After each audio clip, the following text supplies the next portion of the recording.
तो एक बार फिर हम राजीव भाई को अब सुनेंगे और मेरी गुजारिश है कि आप जोरदार तालियों से उनका स्वागत करें।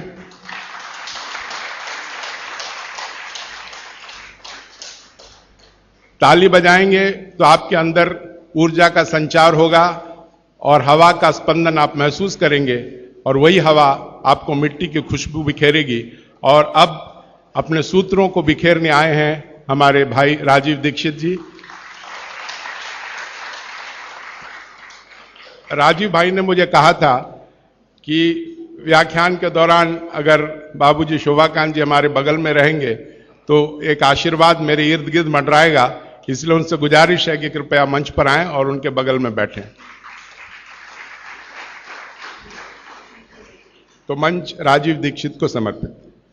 कल मैंने आपसे जो बातें कही थी उनमें से बहुत सारी बातें आपको याद होंगी, शायद आपने लिखी भी होंगी।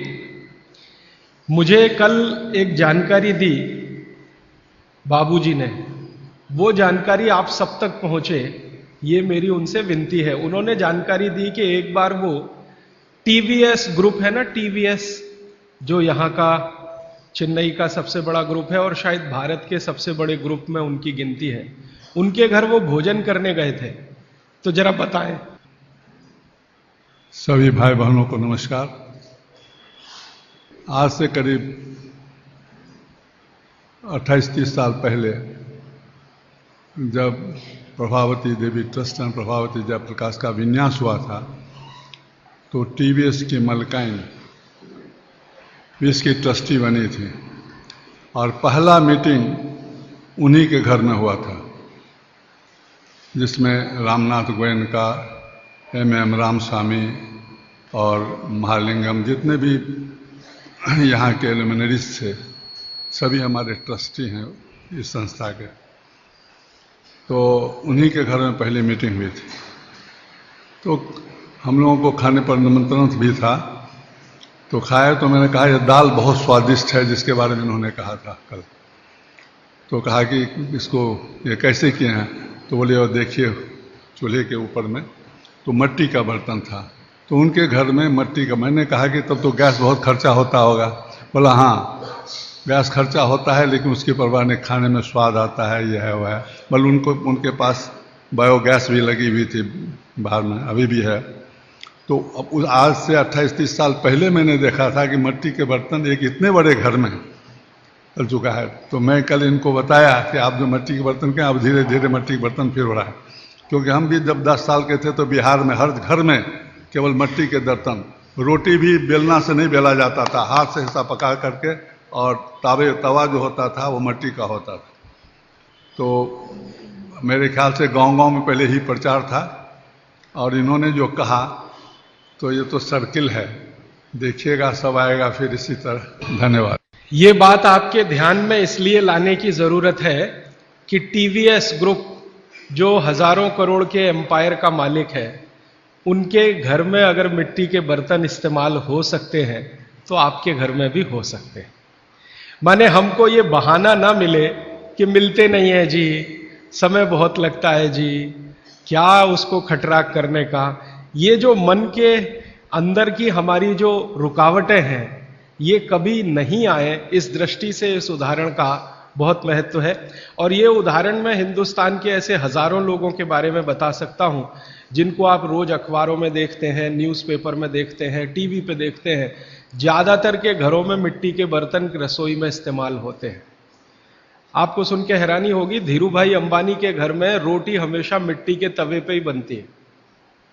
धीरू भाई अंबानी के घर में रोटी हमेशा तवे पे बनती है। एक बार मुझे भी मौका मिला उनकी धर्मपत्नी श्रीमती कोकिला बहन से बात करने का कि आप ये मिट्टी के तवे पे रोटी क्यों बनाती हैं, ये तो पिछड़ेपन की निशानी है। ये ऐसा मैंने जानबूझ के बोला। हम तो ऐसा मानते हैं कि आप 18वीं शताब्दी में जा रहे हैं, मिट्टी के बर्तन की रोटी माने तवे की।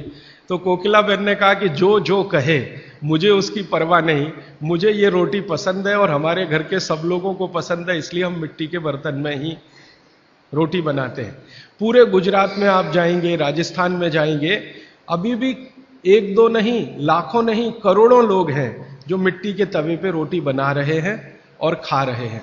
और मैं विनम्र रूप से आपसे कहना चाहता हूं कि वो आपसे ज्यादा स्वस्थ है और आपसे ज्यादा तंदुरुस्त है। अगर हमें अपना स्वास्थ्य और तंदुरुस्ती बना के रखनी है, बचा के रखनी है, तो ये बातें आपको अपने जीवन में आचरण में उतारने की आवश्यकता है। और ये बातें अगर आपके आचरण में आती हैं तो कितनी बड़ी चीज होती है इस देश में कि अगर मान लो हिंदुस्तान में 112 करोड़ लोग हैं, 112 करोड़ लोगों में 20 करोड़ परिवार है, 20 करोड़ परिवारों में 20 करोड़ रसोई घर है।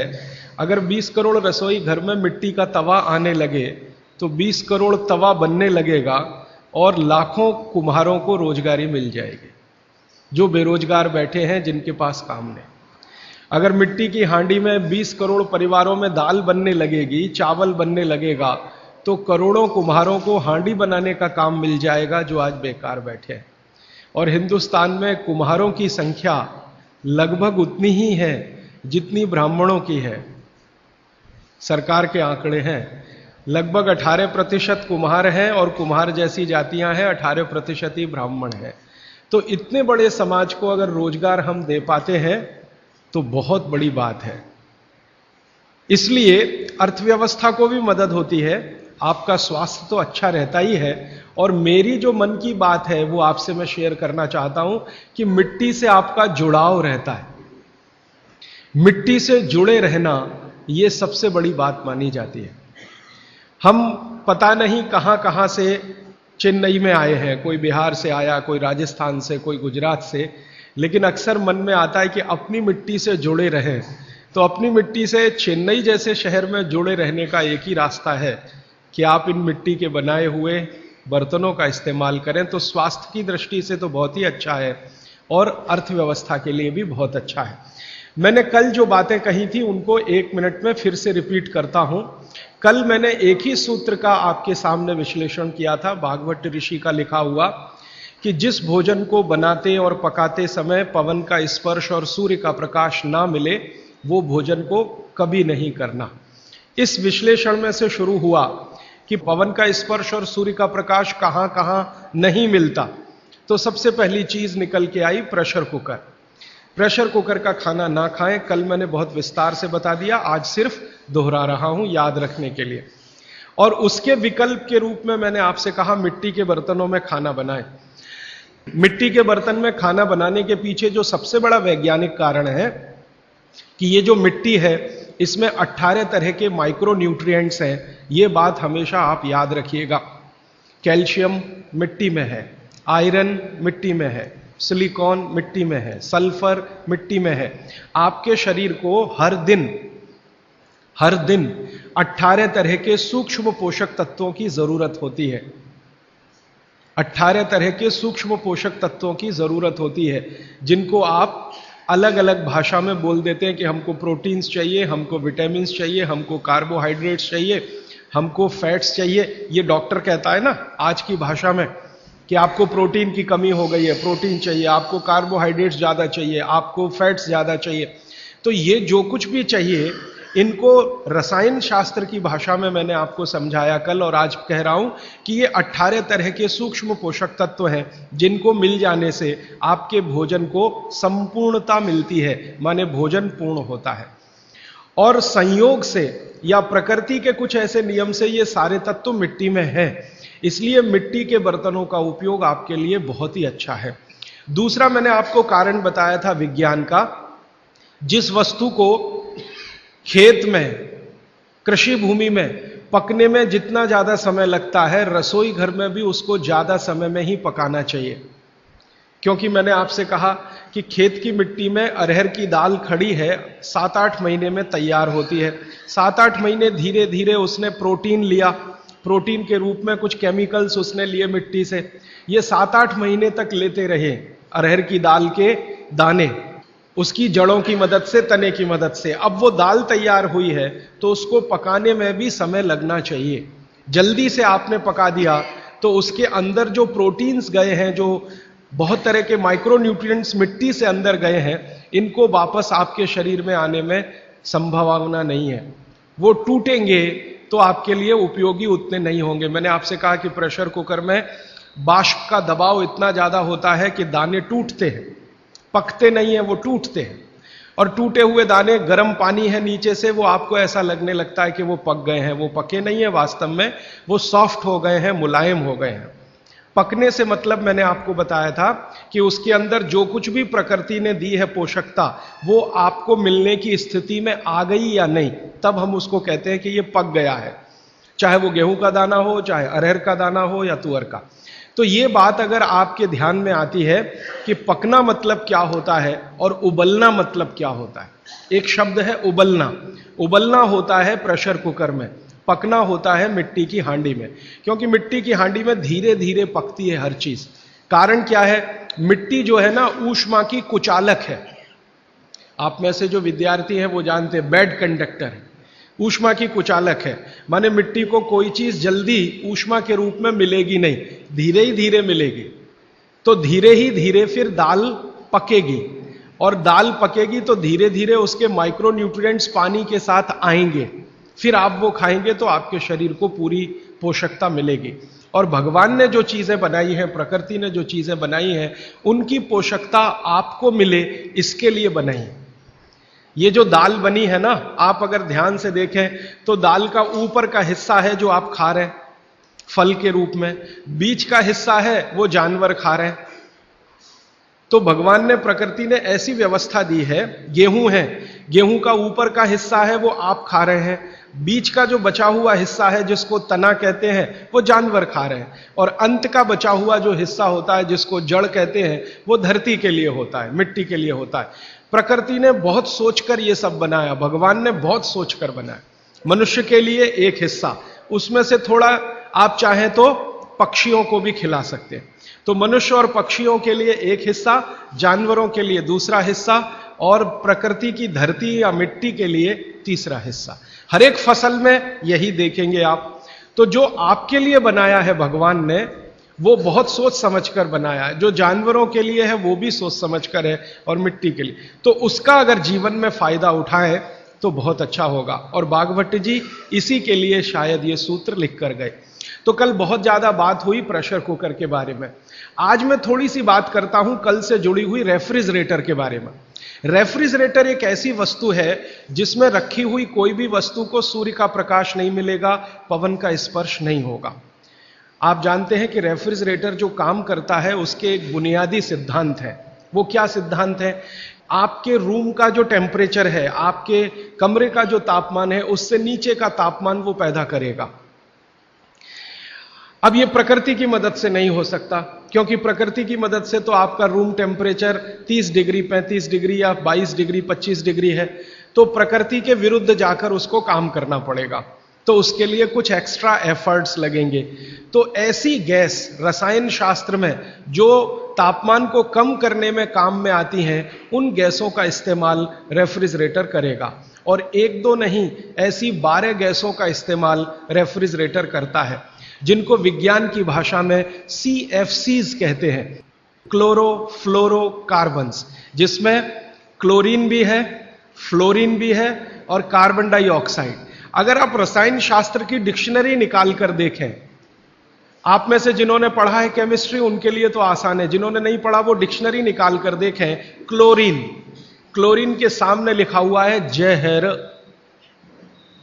सीधे डिक्शनरी देखें, टेक्स्ट की बात नहीं कर रहा हूं, एक डिक्शनरी खरीद लें केमिस्ट्री की और क्लोरीन शब्द देखें तो सामने ही लिखा हुआ है जहर। और फिर फ्लोरीन देखें तो अत्यंत जहर, और कार्बन डाइऑक्साइड तो जहर का बाप। आप जानते हैं कि शरीर का ये जो श्वासोश्वास की क्रिया है, प्राणायाम जिसको आप कहते हैं, इसमें आप हमेशा कार्बन डाइऑक्साइड छोड़ते हैं। ये क्यों छोड़ते हैं? रख लीजिए इसको अंदर। अगर इससे इतना ही प्रेम है कि रेफ्रिजरेटर लाके आपने घर के सबसे अच्छे स्थान पर रखा है, जो हर समय कार्बन डाइऑक्साइड से ही खेल रहा है, तो आप अंदर की कार्बन अंदर ही रख लीजिए, बाहर मत छोड़िए। बहुत प्रेम है आपको इससे, तो आप मर जाएंगे। शाम नहीं लगेगी, रात नहीं लगेगी, मिनट में मर जाएंगे।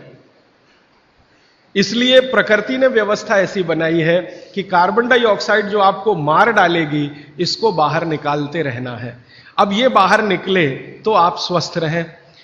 कार्बन डाइऑक्साइड जैसी ही खराब गैसों में क्लोरीन और फ्लोरीन की गिनती होती है। अब ये तीनों कार्बन से मिला हुआ, क्लोरीन से मिला हुआ, फ्लोरीन से मिला हुआ 12 गैस एक साथ रेफ्रिजरेटर छोड़ता है।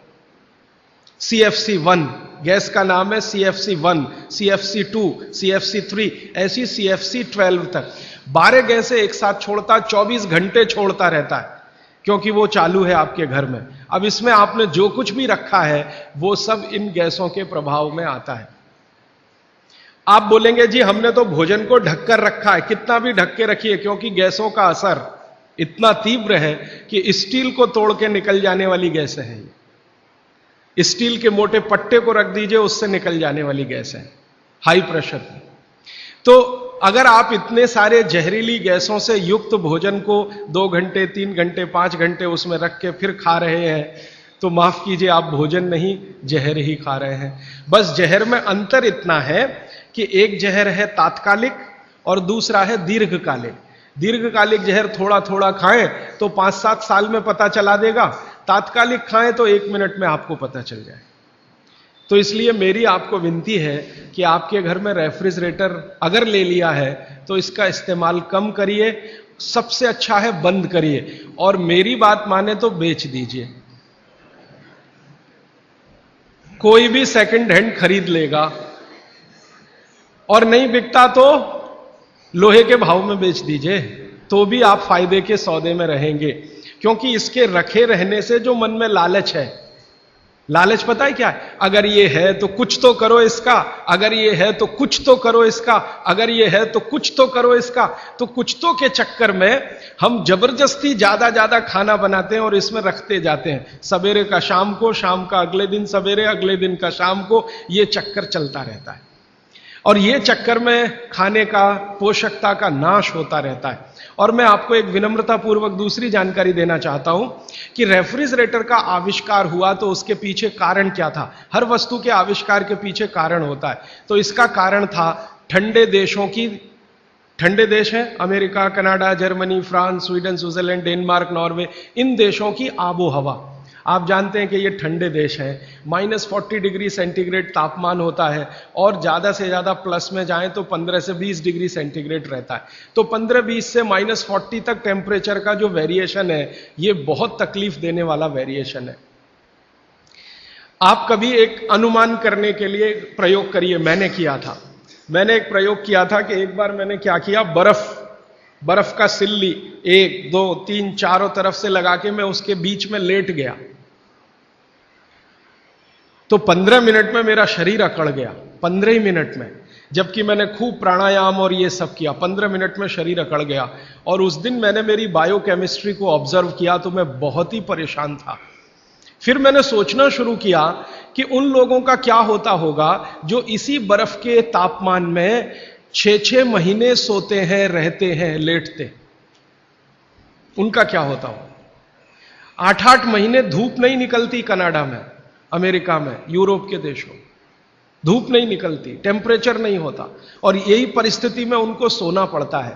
तो कितनी तकलीफें उनके शरीर को होती होंगी, और शरीर के साथ उनके भोजन को होती होंगी, क्योंकि शरीर भोजन से ही है। तो भोजन को ये सारी तकलीफें थोड़ी कम हो, उसके लिए वहां के वैज्ञानिकों ने रात दिन मेहनत करके ये मशीन बनाई। और उन्होंने कहा कि जो टेम्परेचर को हम प्रकृति के रेगुलेशन में है, हम उसे कंट्रोल नहीं कर सकते, कुछ एरिया हम ऐसा बनाएं जिसको हम कंट्रोल कर सकें, हम जब चाहें टेम्परेचर को बढ़ा सकें, घटा सकें। इसके लिए रेफ्रिजरेटर बना। तो ये उनकी मजबूरी में से निकली हुई मशीन है। कोई उन्होंने बहुत आगे प्रोग्रेस करके ये बनाया ऐसा नहीं है, उनकी मजबूरी है, उस मजबूरी में से ये निकला।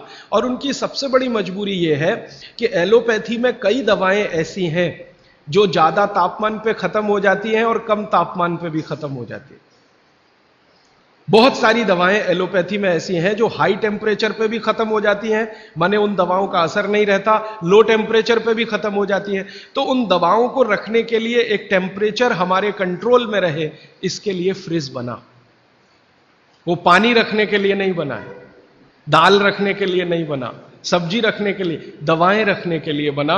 और आपको एक और जानकारी दूं कि यूरोप में ये जब आविष्कार किया सबसे पहले, तो मिलिट्री के लिए इसका उपयोग हुआ था और मिलिट्री के लिए ही ये बना था, क्योंकि आर्मी के जो सैनिक हैं वो चुस्त दुरुस्त और तंदुरुस्त रहने चाहिए। जब जरूरत हो दवाएं उनको समय पर उसी टेम्परेचर की मिलनी चाहिए, इसके लिए ये फ्रिज आया। ये हमारे लिए नहीं बना, हिंदुस्तान के लिए तो इसकी कोई आवश्यकता नहीं। और यूरोप में एक दूसरी समस्या है, आप जानते हैं कि जहां 6 से 8 महीने बर्फ पड़ेगी वहां हर चीज जरूरत की समय पर नहीं मिलेगी। मान लीजिए ये जो समय है ना, दिसंबर, जनवरी, फरवरी, मार्च, ये सब वहां बर्फ का समय है। अब इस बर्फ के समय में वो चाहे कि आलू चाहिए, नहीं मिलेगा, टमाटर चाहिए, नहीं मिलेगा, भिंडी चाहिए, नहीं मिलेगी, गाजर चाहिए, कुछ नहीं मिलेगा उनको। बर्फ मिलेगी, खा लो तो खा लो, नहीं तो उसको गर्म करके पानी बना लो, और कुछ नहीं मिलेगा। तो जो कुछ नहीं मिलेगा उस समय कुछ चीजों को स्टोर करके रखने के लिए रेफ्रिजरेटर है। जब मिल रहा है तो इकट्ठा खरीदो और स्टोर करके इसको रखना शुरू कर दो। अब गलती तो यह हो गई हम लोगों से कि हमने बिना सोचे समझे विचार किए उनकी नकल के साथ ये ले आया अपने घर में, और ऐसे लोगों के घर में भी ले आया जो केमिस्ट्री बहुत अच्छे से जानते, जो क्लोरोफ्लोरोकार्बन्स को रोज पढ़ते हैं और पढ़ाते हैं, उनके ही घर में फ्रिज।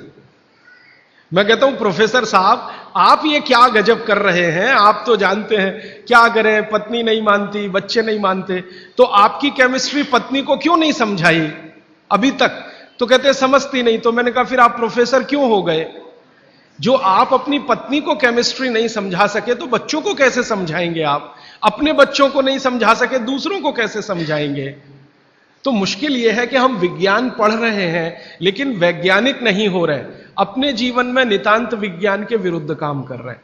प्रकृति और विज्ञान के विरुद्ध अगर कोई चीज सबसे खराब हमारे घर में है तो प्रेशर कुकर के बाद यही है, रेफ्रिजरेटर। तो मेरी विनती है कि आप इसका रखा हुआ खाना मत खाइए, क्योंकि वो जहर हो जाता है। तो आप बोलेंगे फिर क्या करें? एक नियम बना लीजिए अपने जीवन में, जो हमारे दादा दादी, नाना नानी के समय का बनाया हुआ है, और शायद बाघभट्ट ने भी ये नियम लिखा है बहुत रेखांकित करके। वो ये कहते हैं, अब मैं दूसरे नियम पर आ रहा हूं, पहले नियम खत्म हो रहे हैं, अब दूसरे पर मैं जा रहा हूं। बाघभट्ट जी कहते हैं कि कोई भी खाना जो बना, कोई भी खाना, दाल बनी, चावल बना, रोटी बनी, बनने के 48 मिनट के अंतर इसका उपभोग हो जाना चाहिए। यह दूसरा नियम, दूसरा सूत्र है। कोई भी खाना बना, बनने के 48 मिनट के अंदर उसका उपभोग माने कंजम्पशन हो जाना चाहिए। रोटी बनी, बन गई, अब 48 मिनट के अंदर खा लीजिए। चावल बन गया, 48 मिनट में खा लीजिए। दाल बन गई, 48 मिनट में खा लीजिए। खीर बन गई, 48 मिनट में खा लीजिए। सिवई बन गई 48। ये 48 मिनट का चक्कर क्या है? 48 मिनट, 40 मिनट भी नहीं, 50 मिनट भी नहीं, 48 मिनट। तो बाघभट्ट जी का जीवनी जब पढ़ा तब मुझे पता चला कि वो बहुत बड़े मैथमेटिशियन भी थे। आयुर्वेद के तो चिकित्सक थे ही, मैथमेटिक्स के बड़े पंडित थे। तो उन्होंने जितने कैलकुलेशन किए हैं वो सब इसी तरह के हैं, 42 मिनट। अब ये जो मिनट है ये मैंने जोड़ा है, बाघभट्ट जी ने लिखा है 48 पल। हमारे यहां जो होता है ना, पल होता है, क्षण होता है, प्रतिपल होता है। हमारे यहां जो समय की नापने की डिग्रियां हैं वो पल है, क्षण है, प्रतिपल है, वगैरह वगैरह। ये जो मिनट का चक्कर है ये तो यूरोप और अमेरिका से आया हुआ है। ये मिनट आपको समझता है, पल समझता नहीं, इसलिए मैंने इसमें जोड़ दिया है। हालांकि 1 मिनट 1 पल के बराबर नहीं है। 1 पल 1 मिनट से थोड़ा कम है। अगर बाघभट्ट जी के कैलकुलेशन में करूं तो 1 मिनट का 52वां हिस्सा 1 पल है। और बाघभट्ट जी कहते हैं कि लगभग भोजन बनने के 50 पल के अंदर आप उसको कंज्यूम कर लीजिए। तो मिनट मैंने कैलकुलेट किए तो वो 48-47 के आसपास आता है। ये कैलकुलेशन है। तो जो बना हुआ भोजन है वो आप 48 मिनट में कर लीजिए, तो आपके लिए सबसे ज्यादा पोषकता देने वाला है। जो इसके बाद आप भोजन करें तो धीरे धीरे उसकी पोषकता कम होने लगती है। अगर आपने 6 घंटे के बाद किया बनने के बाद तो पोषकता कम हो जाएगी, 10 घंटे के बाद और कम हो जाएगी, 12 घंटे के बाद बिल्कुल ना के बराबर, और 24 घंटे के बाद तो खत्म, बासी हो गया। बासी शब्द है ना, ये भागवत जी का है। 3500 साल पहले ये शब्द था, बासी हो गया जी। और वो कहते हैं ये बासी भोजन तो जानवरों के खिलाने के लिए भी नहीं है, आप कैसे खा रहे हैं। भागवत जी ने एक बहुत अच्छे मजे की बात लिखी है। उन्होंने कहा भारत देश में 365 दिन का जो चक्र है एक वर्ष का, इसमें एक ही दिन ऐसा है जिस दिन आप ये खा सकते हैं, 364 दिन नहीं खा सकते, एक ही दिन खा सकते हैं। और वो एक दिन का उन्होंने बहुत पक्का कैलकुलेशन किया है कि उस दिन शरीर के वात पित्त और कफ की अवस्था क्या होती है, उसके अनुसार बासी भोजन चलता है। तो मैंने वो जब ध्यान दिया तो पता चला कि वो दिन हमारे देश में एक त्योहार आता है, उसको मेरी मां कहती है बासोड़ा, आप पता नहीं क्या कहते हैं। एक ही त्योहार है अपने देश में जिस दिन हम बासी खाना ही खाते हैं। और ये जो त्योहार है, इस जो दिन पड़ता है, ये कार्तिक अगहन पूस माह के हिसाब से इसका जो दिन पड़ता है, भागवत जी का दिन भी वही पड़ता है। तब मेरे समझ में आया कि इस देश के त्योहारों के पीछे वैज्ञानिकता है। त्योहार ऐसे ही नहीं तय हो गए, इस दिन होली होगी, इस दिन दिवाली होगी, इस दिन ये होगा, इस दिन, इनके पीछे कुछ कैलकुलेशन है। भागवत जी का कैलकुलेशन है कि शरीर में 3 दोष हैं, वो आप सब जानते हैं, वात पित्त और कफ। इन पे आगे मैं विस्तार से बात करूंगा, यहां रेफरेंस के लिए कह रहा हूं। तो वात पित्त कफ 3 दोष हैं, ये समान स्थिति में रहे तो आदमी हमेशा निरोगी रहता है। इनकी स्थिति ऊपर नीचे हो, वात बढ़ गया, पित्त और कफ कम हो गया, पित्त बढ़ गया, वात और कफ कम हो गया, ऊपर नीचे हो, तभी रोगी होते हैं आप, तभी रोग पैदा होते हैं। तो एक दिन ऐसा आता है 365 में से एक दिन ऐसा आता है जिस दिन ये वात पित्त कफ की स्थिति बिल्कुल ऐसी होती है जो विचित्र लगती है, माने होनी नहीं चाहिए ऐसी स्थिति हो जाती है। तो भागवत जी कहते हैं कि उस स्थिति को काबू में लाने के लिए बासी खाना ही चाहिए जिसकी पोषकता पूरी चली गई हो। क्योंकि जिस दिन ऐसी स्थिति आती है उस दिन शरीर को प्रोटीन नहीं चाहिए, प्रोटीन बिल्कुल नहीं चाहिए। तो प्रोटीन सब खत्म होगा तब जब खाना बहुत पुराना हो जाए। तब मेरे समझ में आया कैसी वैज्ञानिकता है। तो आप साल में एक ही दिन बासी भोजन कर सकते हैं। अब आप देखो कि एक दिन के लिए फ्रिज लगेगा साल में, तो 364 दिन की बिजली क्यों खर्च करना उसके लिए, और 364 दिन का इतना स्थान क्यों घेर के रखना। चेन्नई में बहुत महंगा है स्थान, 1 स्क्वायर फुट का क्या भाव है, 3000। तो फ्रिज अगर रखा है मान लो 5-7 स्क्वायर फीट में, तो 3000 में 5 का गुणा कर लो, 15,000 रुपए रोज का खर्चा एक तो दे दिया फ्रिज खरीदने में, और ये जिंदगी भर इतना स्थान घेर कर खड़ा है जो इस्तेमाल नहीं हो रहा है, तो कितना घाटे का सौदा है। तो इस घाटे के सौदे को अपने जीवन में मत लाइए।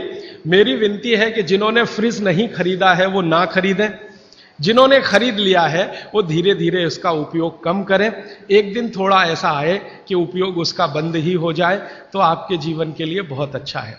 और आप जानते हैं कि आजकल पर्यावरण के प्रदूषण की बहुत चर्चा हो रही है। दुनिया भर के वैज्ञानिक परेशान हैं कि क्लाइमेट चेंज हो रहा है, सर्दी कम हो रही है, गर्मी बढ़ रही है। सर्दी कम होने में और गर्मी बढ़ाने में जिन गैसों का सबसे बड़ा योगदान है वो यही गैसें हैं, CFC1, CFC2, CFC3, CFC12 तक। तो सारे दुनिया के देश परेशान हैं कि क्या करें क्या करें। अभी इंडोनेशिया के बाली द्वीप में 7 दिन का सम्मेलन हुआ। अमेरिका, जर्मनी, भारत जैसे 156 देशों के राष्ट्रपति प्रधानमंत्री 7 दिन झक मार रहे थे यही बात के लिए कि भाई CFC का प्रोडक्शन कम कैसे किया जाए। तो इसमें थोड़ा आप भी सहकार कर दीजिए। ये प्रोडक्शन कम होने के लिए फ्रिज की जरूरत बंद करने की है, तो ये प्रोडक्शन कम होगा। तो इसलिए मैंने कल आपसे कहा था कि फ्रिज का भी खाना ना खाएं, समय का ध्यान रखें। ये बात हमेशा याद रखें कि बना हुआ खाना 48 मिनट के अंदर खा लेना चाहिए। अब ये 48 मिनट का जो कैलकुलेशन है, कल मैं इस पे आपसे और ज्यादा विस्तार से बात करूंगा क्योंकि एक सूत्र कल आएगा। आज बस इतनी सी बात। और एक तीसरी बात जो मैंने कल आपसे शुरू की थी, माइक्रोवेव ओवन। माइक्रोवेव ओवन भी कुछ इसी तरह का किस्सा है। इसमें भी टेम्परेचर को आप कंट्रोल करते हैं। और माइक्रोवेव ओवन में कोई भी चीज आप जब रखते हैं ना गर्म करने के लिए, तो वो चीज का एक हिस्सा गर्म होता है, पूरा नहीं होता। गर्म होने के लिए हमारी जो कल्पना है वो चारों तरफ से एक साथ एक जैसा टेम्परेचर आए, वो पानी ही कर सकता और कोई चीज नहीं है दुनिया। पानी गर्म करके उसमें कोई चीज डालें तो सही गर्म होती है, और माइक्रोवेव ओवन में पानी का कोई काम नहीं। और ये माइक्रोवेव ओवन भी यूरोप और अमेरिका के लिए है, क्योंकि वहां बहुत ठंडी है, आपके लिए नहीं है, क्योंकि यहां तो बहुत गर्मी है। तो अब हमारे घर में क्या हुआ है वो मैं विनम्रता पूर्वक आपसे कहता हूं, आपने कुछ चीजों को स्टेटस सिंबल बना रखा है, वो बदल दीजिए। ये स्टेटस सिंबल नहीं है, ये मजबूरी की चीजें हैं। कहते हैं ना मजबूरी में हमने ये किया, मजबूरी में हमने ये किया।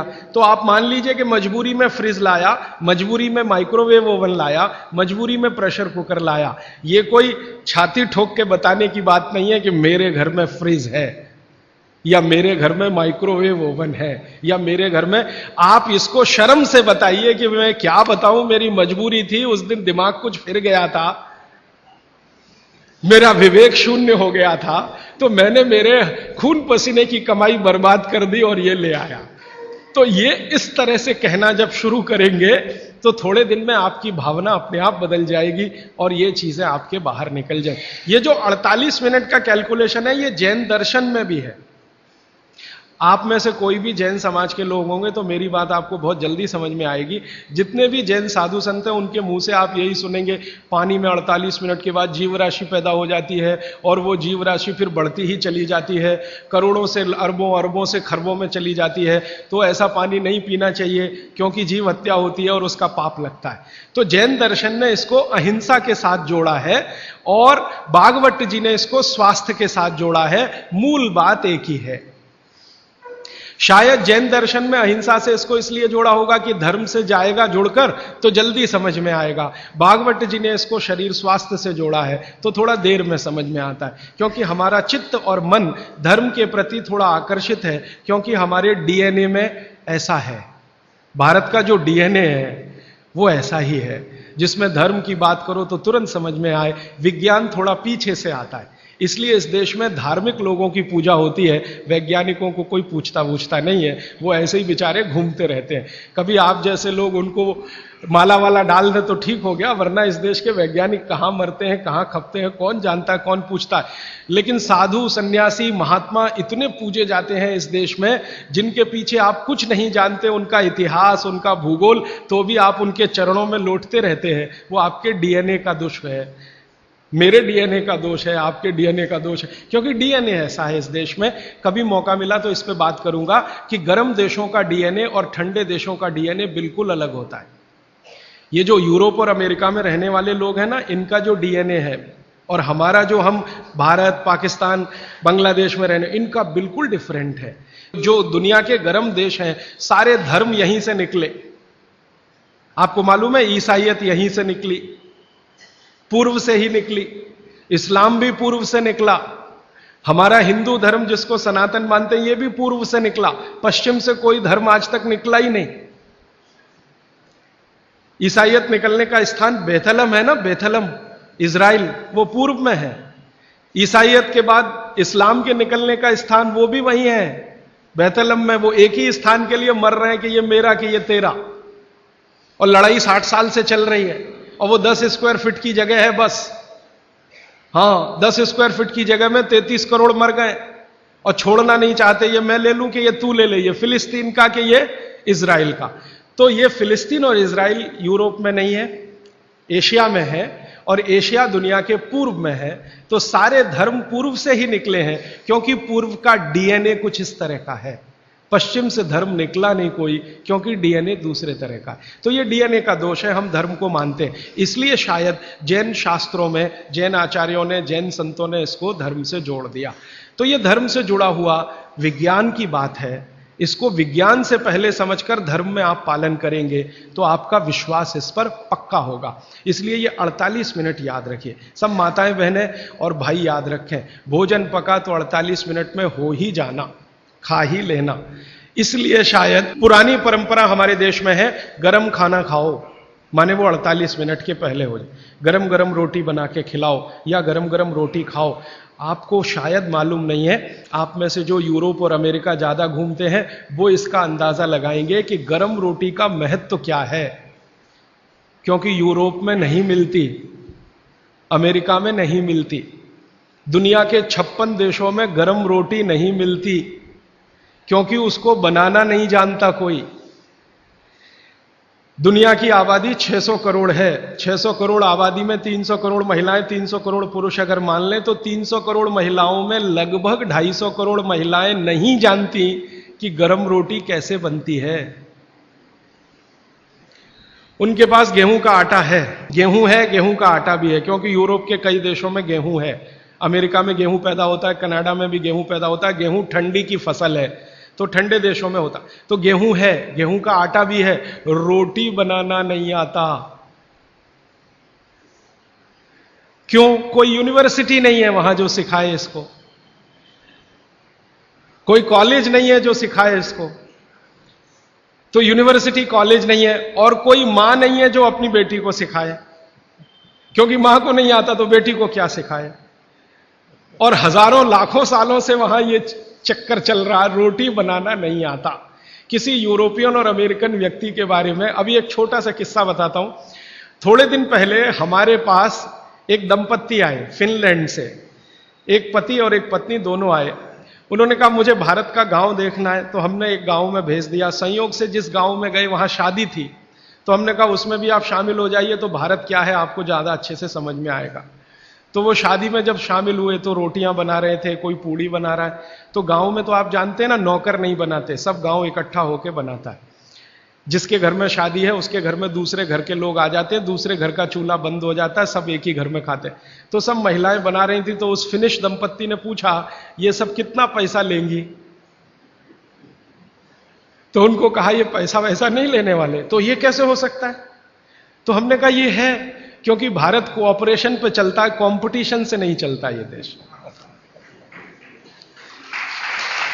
हमारे समाज में कोऑपरेशन है, कंपटीशन नहीं है।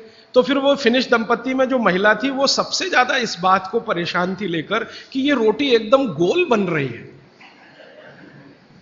100% गोल। उसकी जिंदगी में ये कल्पना नहीं है कि 100% गोल चीज कोई हाथ से बन सकती है। वो कहती है उसने कभी सोचा था भारत के बारे में कि मशीन से बनाते होंगे रोटी, और वो कह रहे हैं ये हाथ से बनाते हैं 100% गोल। तो उसका जितना कैमरे में रील थी उसने सब उसी पे खर्च कर दी, गोल रोटी बना के देखने में उसको। माने आपको मैंने ये उदाहरण इसलिए दिया कि उनके लिए ये अजूबा है, उनको लगता है कि कोई महिला ये कर पाए। और मैंने जब वो जा रहे थे तो पूछा आपको भारत में कौन सी चीज सबसे अच्छी, तो उनका ये जो रोटी है गोल, ये सबसे महत्वपूर्ण वस्तु है जिसकी वैल्यू हमारे लिए सबसे ज्यादा है, क्योंकि हम जानते नहीं ये कैसे बनती है। और आपके घर में हर मां बहन इसको बना सकती है, 10-12 साल की बहन भी आसानी से बना सकती है। इसका मतलब है कि रोटी ताजा और गर्म ये भारत में ही संभव है, दुनिया के दूसरे देशों को नसीब नहीं है। तो आप समझ लीजिए कि आपके पास कितनी वैल्यूएबल चीज है गरम रोटी, और उसको आप छोड़कर ठंडी करके खाएं तो ये आपका दुर्भाग्य है, सौभाग्य नहीं। तो रोटी को गरम गरम ही खाएं, गरम गरम ही खिलाएं। यूरोप में कोई किसी को खिलाता नहीं क्योंकि कोई बनाता नहीं और जानते भी नहीं। वहां तो बेचारे 3-3 महीने पुरानी रोटी खाते हैं जिसको डबल रोटी कहते हैं, पाव रोटी कहते हैं। मैंने एक सिंपल कैलकुलेशन किया था कि पाव रोटी बनने के बाद और खाने तक 90 दिन निकल जाते अमेरिका और यूरोप में। पता है क्या कि गेहूं हर जगह होता नहीं, कुछ जगह होता, तो गेहूं बड़े बड़े ट्रक में भर के वहां तक जाता है जहां गेहूं को पीसने वाली चक्कियां लगी हुई हैं, फ्लोर मिल्स, वहां उनका आटा बनता है। फिर वो आटा ट्रक में भर भर के फिर वहां जाता है, फिर जाकर उससे डबल रोटी बनती है, फिर वो वहां से बनकर कहीं और जाती है, फिर ऐसी चक्कर में 90 दिन निकल जाते हैं।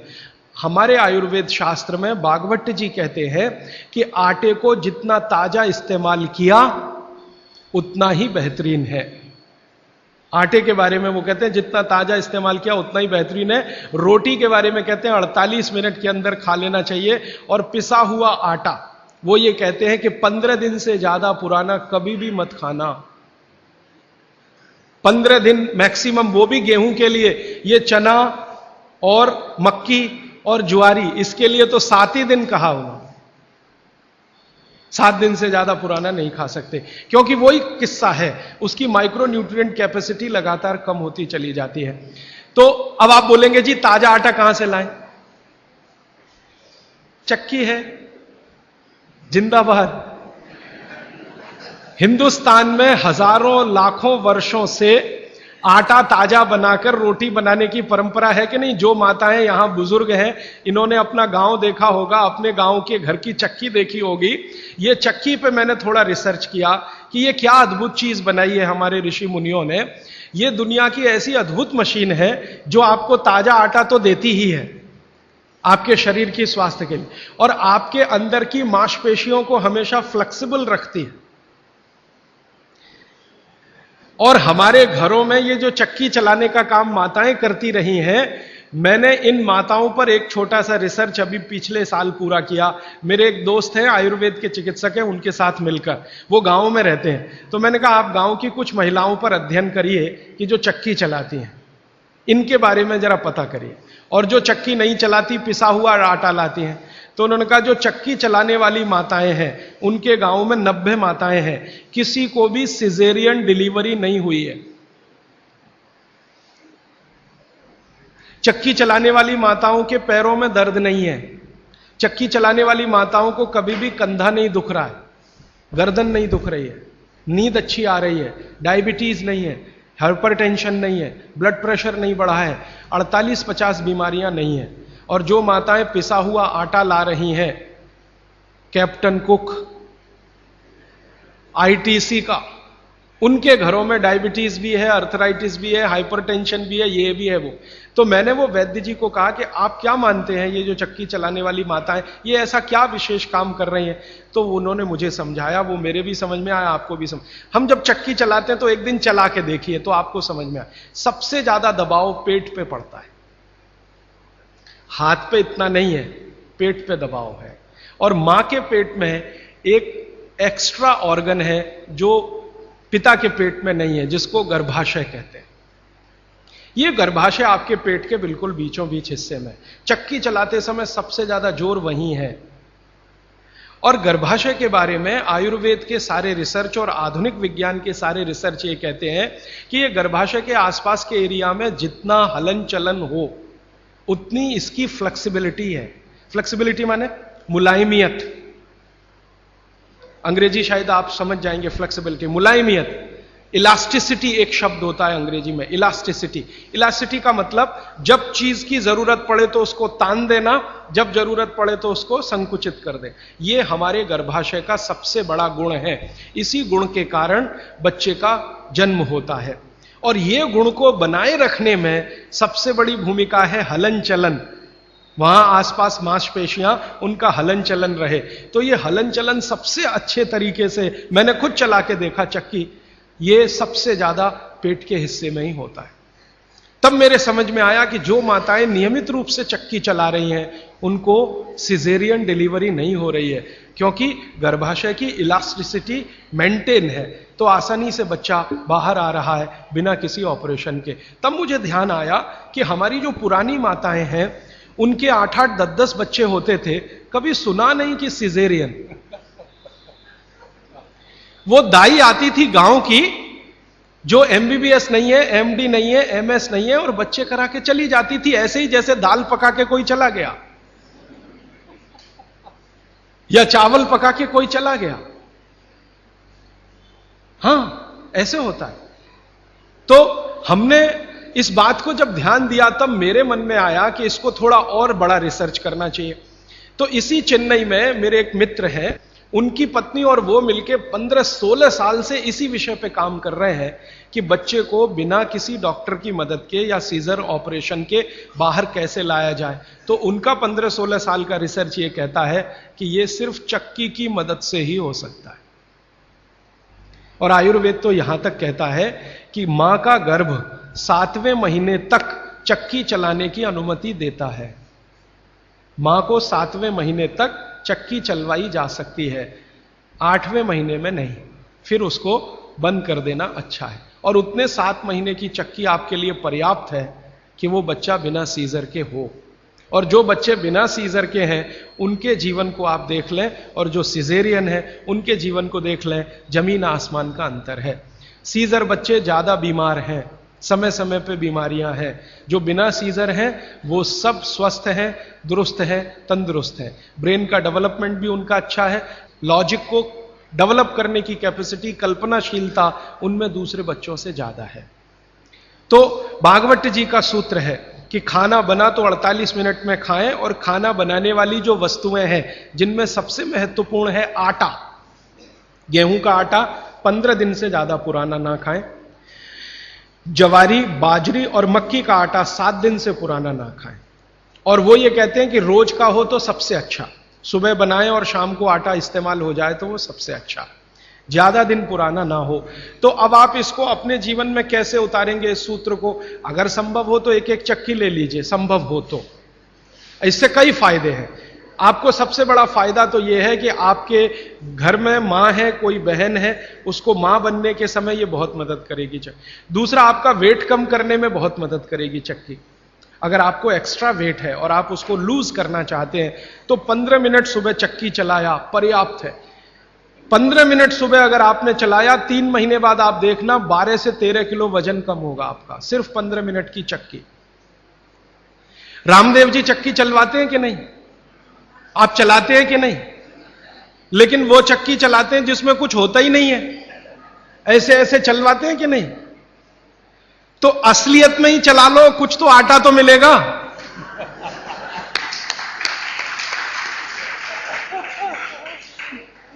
कम से कम आटा तो निकलेगा, बाई प्रोडक्ट। यहां तो कुछ निकल ही नहीं रहा है, बस ऐसे ऐसे चला।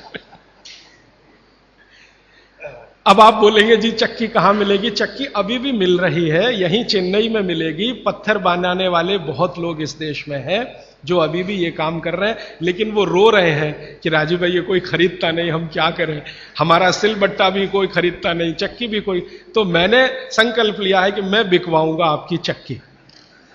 हाँ, और मैं उनका फोकट का मार्केटिंग मैनेजर हूं। वो मुझे कुछ एक पैसा नहीं देते, लेकिन मैं उनके लिए मार्केट बनाने के काम में लगा हुआ हूं। ये मार्केट बनाने में भागवत जी की बड़ी मदद मिल रही है। तो आप चाहें तो एक चक्की ले लीजिए, बहुत महंगी नहीं आती, सस्ती है। 15 मिनट आप भी चलाइए। महिलाएं भी चला सकती हैं, पुरुष भी चला सकते हैं। इसमें ऐसा कुछ भेदभाव नहीं है कि पुरुष ना चलाएं, महिला ही चलाएं।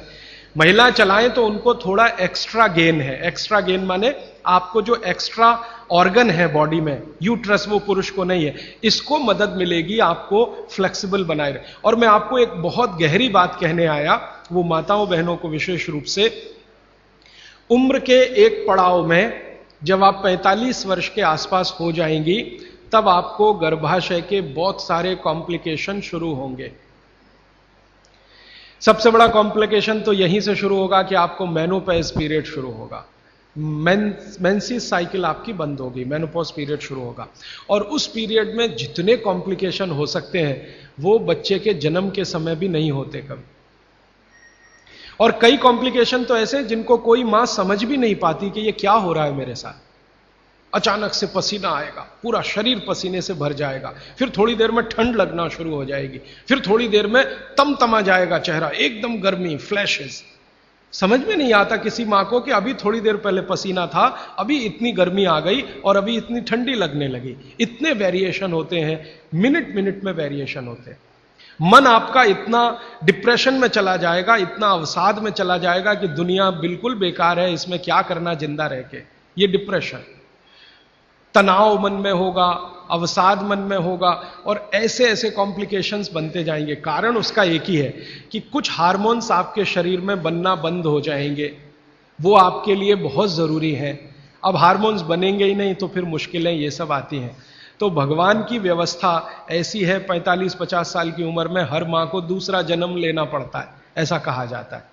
तो ये जो दूसरे जन्म की समस्याएं हैं, इनको जिंदगी में खत्म तो नहीं किया जा सकता, लेकिन भागवत जी कहते हैं कि इनको कंट्रोल करके रखा जा सकता है। अब मैं तीसरे सूत्र पे आ रहा हूं। तीसरा सूत्र विशेष रूप से माताओं बहनों के लिए वो कह रहे हैं कि माताओं और बहनों की मासिक धर्म बंद होने के बाद की जो अवस्था है, इसमें परमानेंट कोई क्योर नहीं है, क्योंकि जो हार्मोन बनना बंद हो गए वो तो हो ही गए, उनको बाहर से भी नहीं डाला जा सकता। लेकिन भागवत जी ये कहते हैं कि उसको कंट्रोल करके रखा जा सकता है। तो वो कहते हैं कि कंट्रोल करके रखने में मां के रसोई घर के जो उपकरण हैं, उपकरण, इंस्ट्रूमेंट्स, इनकी मदद आप ले सकते हैं। तो रसोई घर का उपकरण सबसे अच्छा मैंने कहा चक्की, इसकी मदद ले सकते हैं। और दूसरा एक उपकरण और है रसोई घर में, सिलबट्टा, मसाला पीसने वाला जो सिलबट्टा है ना, ये दूसरा बड़ा उपकरण।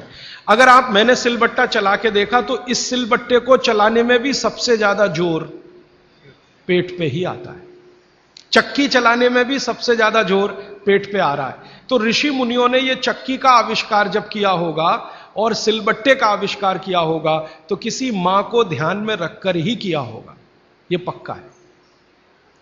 अब नियमित रूप से आप सिलबट्टा चला रहे हैं और चक्की चला रहे हैं तो यूट्रस के आसपास की जो मांसपेशियां हैं वो हमेशा नरम और मुलायम रहने ही वाली हैं। तो आपकी जिंदगी के कॉम्प्लिकेशन 45 साल के बाद कम रहने ही वाले हैं। आप उनको दवा खा खा के कम करें तो दवाओं के साइड इफेक्ट्स हैं, ज्यादा दवाओं के साइड इफेक्ट है कि मोटापा बढ़ेगा। एक HRT टेक्निक है, हार्मोन रिप्लेसमेंट थेरेपी, ज्यादातर माताएं उसमें जाती हैं 45-50 साल की उम्र में, हाथ जोड़कर विनती है कि कभी ना जाएं। और अगर आप गए उसमें तो आपके वजन को कोई भी दुनिया का भगवान नहीं बचा सकता बढ़ने से, बढ़ेगा ही। क्योंकि हार्मोन रिप्लेसमेंट थेरेपी में जो मेडिसिन है वो सब मेद बढ़ाने वाली है, मेद माने शरीर में एक्स्ट्रा वेट बढ़ाने वाली। तो आप अगर HRT से बचना चाहते हैं और दवा नहीं खाना चाहते हैं तो 15 मिनट की चलाइए ना सवेरे सवेरे चक्की।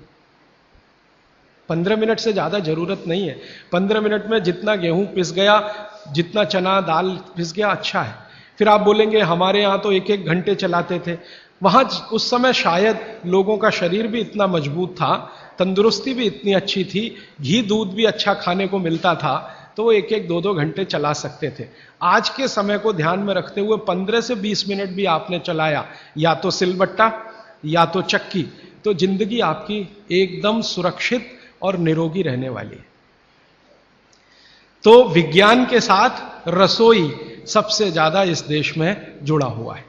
तो 3 सूत्र अभी तक मैंने आपको भागवत जी के बता दिए। और इन 3 सूत्रों में एक छोटी सी जानकारी और, कि आप पुरुष भी चाहें तो जिनको पेट अगर बढ़ा हुआ है और आप चाहते हैं कि ये कम हो तो आप भी 15 मिनट चक्की चला सकते हैं सुबह सुबह। आप भी चाहें तो सिलबट्टे पे चटनी बना सकते हैं। अगर आपने भी चक्की चलाई और सिलबट्टे पे चटनी बनाई तो आपकी चटनी तो बनेगी ही और आटा तो पिसेगा ही, आपका जो पेट है ये अंदर चला जाएगा, जो आपको किसी भी जिम्नेजियम की मदद से नहीं जाएगा। मैं आपको इस बात की गारंटी देता हूं, स्टाम्प पेपर पर आप लिखवा लीजिए मुझसे, 1000 रुपए का हो या लाख रुपए का स्टाम्प पेपर, दुनिया का हर एक डॉक्टर इस बात से सहमत है, वो बोलता नहीं, बात अलग है, कि जिम्नेजियम में जाकर कभी भी किसी का पेट अंदर जाता नहीं, और थोड़े दिन के लिए गया और आपने जाना बंद किया तो ज्यादा बाहर आता है। क्योंकि जिम्नेजियम की जो एक्सरसाइजेज है और वहां जो एक्सरसाइजर रखा है मशीन, वो आपसे मेल नहीं खाती। आप पता है क्या मेल नहीं खाती? जिम्नेजियम की सभी मशीनें ज्यादा स्पीड वाली हैं और चक्की और सिलबट्टा ये स्पीड कम है, धीरे धीरे धीरे धीरे। हमारी जो तासीर है वो कम स्पीड वाले उपकरणों के साथ ज्यादा है, क्योंकि हम गर्म देश में रहते हैं। गर्म देश के लोगों में आप जानते हैं स्वाभाविक रूप से वायु का प्रकोप ज्यादा होता है शरीर में। ये कल मैं और इस विस्तार से बात करूंगा। वायु माने वात, पित्त और कफ शरीर में तीनों है। गर्म देश के लोगों में वायु का प्रकोप स्वाभाविक रूप से ज्यादा होता है। अब वायु का प्रकोप ज्यादा है तो हर चीज ऐसी करनी चाहिए जो धीमे हो। ज्यादा तेज करेंगे तो वायु और बढ़ेगी। इसलिए भारत में यह कहा गया है कि डांस करना है तो धीमे धीमे करो। इसलिए यहां के जो डांस है ना, उनके स्टेप्स, जैसे भरतनाट्यम, जैसे कथक, कथकली, ओडिसी, कुचिपुड़ी, ये सब डांस के स्टेप आप देखो स्लो है, स्लो। और यूरोप में बिल्कुल उल्टा है, ठंड बहुत है। ज्यादा ठंड के देशों में क्या होगा कि वायु बिल्कुल उल्टी स्थिति में होती है, बहुत ही कम होती है शरीर में, और पित्त और कफ बहुत बढ़े हुए होते हैं। तो वायु बढ़ानी है उनको पित्त और कफ को समान रखने के लिए, तो हर चीज वो फास्ट करेंगे। उनके डांसेस बहुत फास्ट होंगे। आप देखो रशियन बैले होता है ना, क्या फास्ट स्टेप्स वो करते हैं, क्योंकि वो उनके लिए आवश्यक है। नहीं करेंगे तो मर जाएंगे। तो उनका डांस फास्ट होगा, हमारा स्लो होगा, उनकी हर चीज की स्पीड फास्ट होगी, हमारी स्लो होगी। इसलिए हमने चक्की बनाई, सिलबट्टा बनाया, बैलगाड़ी बनाई, क्योंकि हर चीज हमें स्लो चाहिए। बात हमारा बढ़े नहीं, स्पीड से बात बढ़ता है, ध्यान रखिए इस बात को। बैलगाड़ी क्या है? पहिया ही तो है। मुख्य क्या है? पहिया है ना। तो पहिए का इन्वेंशन सबसे पहले भारत में ही हुआ दुनिया में, लेकिन हमने वो बैलगाड़ी में लगाया, हवाई जहाज में नहीं लगाया। हम भी चाहते तो हवाई जहाज का पहिया बना सकते थे। जिसने सबसे पहला पहिया बनाया दुनिया में वो हवाई जहाज का भी बना सकता था, लेकिन जरूरत नहीं अपने को जरूरत बैलगाड़ी की ही है, क्योंकि ये स्लो है। स्लो इसलिए कि बैल जो खींच रहा है उसके शरीर को वायु का प्रकोप ना बढ़े। हमारे यहां मनुष्य के लिए जितना सोचा गया, बैल के लिए भी उतना ही सोचा गया, क्योंकि बैल और मनुष्य बराबर है, हमारे यहां अलग नहीं है, हिस्सा है, हमारा परिवार का हिस्सा। तो बैल जब बैलगाड़ी को खींचे, अगर गाड़ी फास्ट है तो बैल को फास्ट दौड़ना पड़ेगा, तो बैल की वायु बढ़ेगी, और वायु बढ़ने से मृत्यु जल्दी होती है। तो बैल ज्यादा दिन तक जीवित रहे, आपका काम करे, इसलिए बैलगाड़ी में स्पीड स्लो रहे, इसलिए बड़ा पहिया बनाया। पहिया जितना बड़ा होगा स्पीड उतनी स्लो होगी, पहिया जितना छोटा होगा स्पीड उतनी ज्यादा होगी। नंबर ऑफ रोटेशंस होंगे ना पर मिनट, जिसको आप RPM, रोटेशंस पर मिनट, जितने ज्यादा होंगे स्पीड उतनी होगी। तो रोटेशन ज्यादा करने के लिए छोटे पहिए ही चाहिए, इसलिए हवाई जहाज में छोटे पहिए हैं। हमको स्पीड ज्यादा करनी ही नहीं है, क्योंकि वात बढ़ाना नहीं है अपने शरीर का, इसलिए हमने बैलगाड़ी का बड़ा पहिया बनाया। अब हमने बैलगाड़ी बनाई तो पिछड़े नहीं है, और उन्होंने हवाई जहाज का पहिया बनाया तो अगड़े नहीं है। उन्होंने अपनी मजबूरी का समाधान करने के लिए बनाया, हमने हमारी मजबूरी का समाधान करने के लिए बनाया। वो जो कहते हैं ना, invention is the mother of necessity. हमारी जरूरत थी कि वात हम कम रखें अपने शरीर में और जानवरों के शरीर में, क्योंकि गर्म देशों में वात वैसे ही बहुत बढ़ता है। तो इसको कम रखने के लिए इसलिए सिलबट्टा है, धीरे धीरे चलता है। और वो जो आपके घर में है मसाला पीसने वाली मशीन, मिक्सी, एकदम फास्ट, ये यूरोप के लिए है, आपके लिए नहीं है। हमारा तो वो धीरे धीरे वाला ही अच्छा है। चक्की धीरे धीरे चलती है, यूरोप से आई हुई चक्की बिजली की जो है ना एकदम फास्ट चलती है। अब मैं जो एक बात कहना चाहता हूं, जो 4 साल से 5 साल से हम कर रहे हैं। हमारा एक केंद्र है भीलवाड़ा में, वहां हम चक्की चलाते हैं। भीलवाड़ा केंद्र हमारा भारत का सबसे अच्छा केंद्र है आज की तारीख में। आगे और कोई बन जाए चेन्नई में तो शायद भगवान सुन लेगा। भीलवाड़ा केंद्र में आप में से कोई भी राजस्थानी हो तो हमारा केंद्र जरूर देखने जाइए। भीलवाड़ा में नागौरी गार्डन है, वहां पर हमारा केंद्र चलता है, उसका नाम है स्वानंद। हमारे सभी केंद्रों का नाम स्वानंद है, हमारा ब्रांड नेम स्वानंद। तो उस केंद्र में हम चक्की चलाते हैं। चक्की चलाकर गेहूं का आटा बनाते हैं, जवारी का आटा और बाजरी का आटा, सब तरह के आटे। और वो आटा भीलवाड़ा के 100 परिवार, 125 परिवार के लोग नियमित रूप से लेके जाते हैं और खाते हैं। वो 100-125 परिवारों का सारा डाटाबेस हमने बनाया है।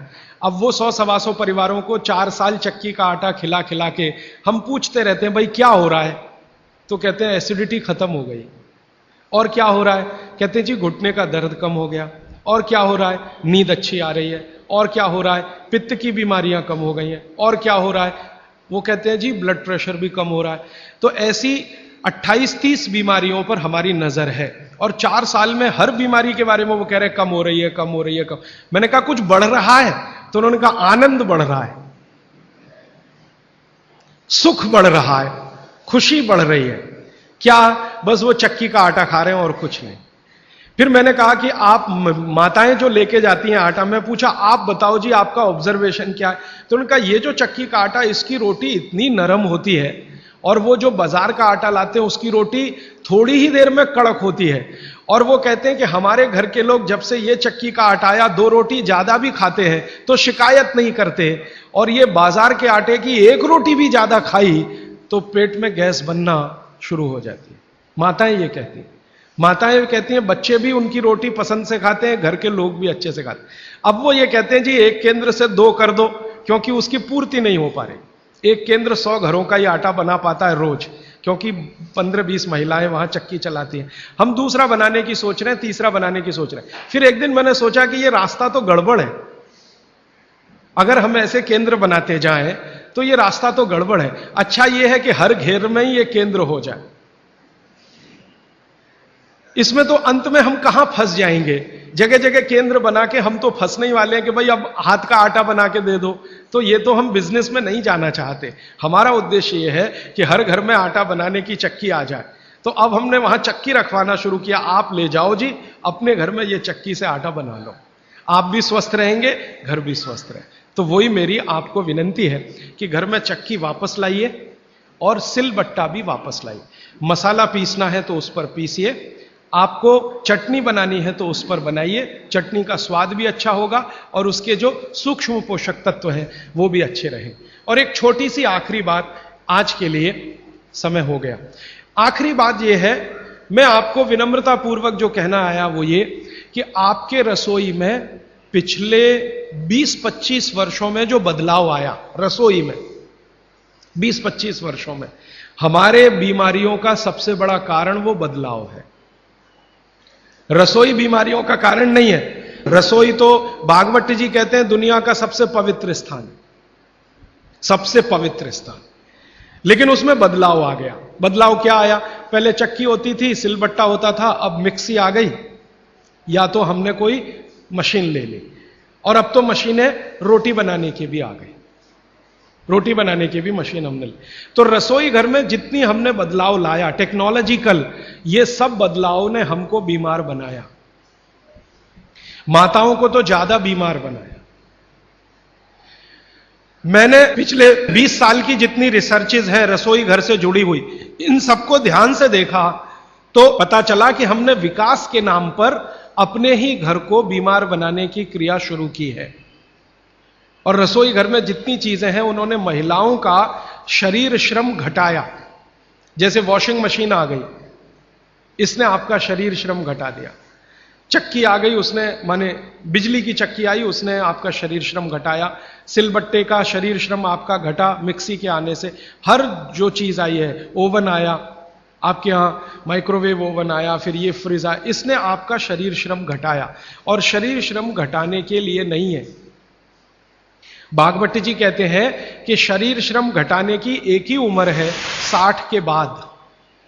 जब आप 60 के हो गए तब आप शरीर श्रम कम करते जाइए। 60 साल तक तो शरीर श्रम कम करने की जरूरत नहीं, 18 से लेकर 60 साल तक शरीर श्रम चाहिए ही,